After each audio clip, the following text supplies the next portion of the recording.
Hello, it is Lucas Moore, and for my book reading for the book report, I chose to do The Search for Significance by Robert S. McGee. The reason I chose this book is actually something I find to be very interesting. It was recommended for a class I had before this. And by recommended, I mean required for the class, and we were supposed to read it and do a little report on it. But I didn't read it and I did the report anyways. And when everyone was talking about it, it actually seemed like it was a very good read and a very good book overall. So I made a note to myself saying I should probably get back to that.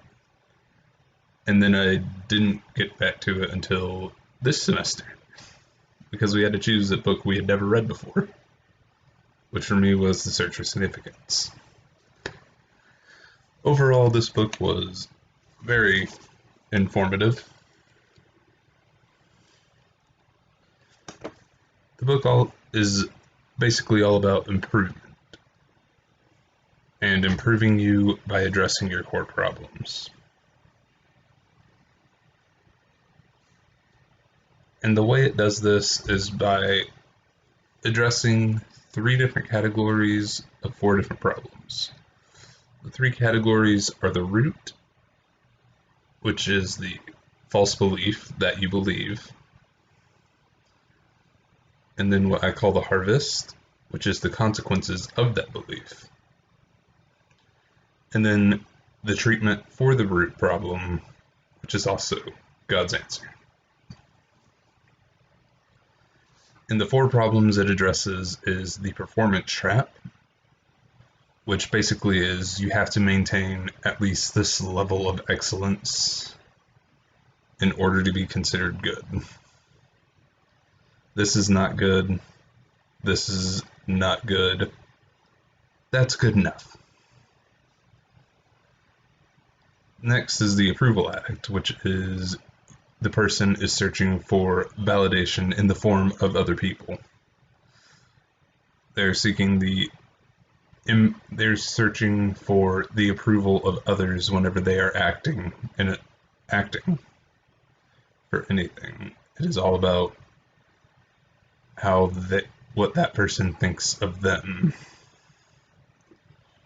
Then we have the blame game, which is very much so the blaming of other people for your personal failures, or alternatively, blaming God for your failures and failures of life in general. The last one was shame. Now, when I was looking through this initially and planning this video, I was going to talk about the problems first, but I felt like I had much less to say about the categories because they're very self-explanatory, so I thought I'd get those out of the way. The problems, however, were a little more in-depth. I found out the only one I can say I am truly happy with my results in was the blame game, in which I got a 50 out of 57 for positive.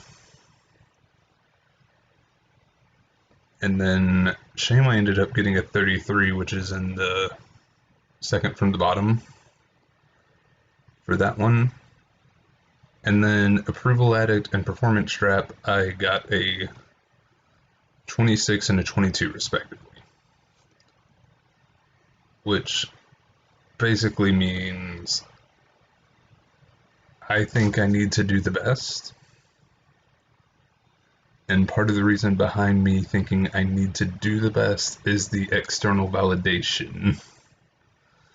As much as I've always said I don't care what other people think, and I still believe that to a point, I have found that the approval I get from others is definitely a sort of high that I need to work on. Overall, I have to say this book was very helpful.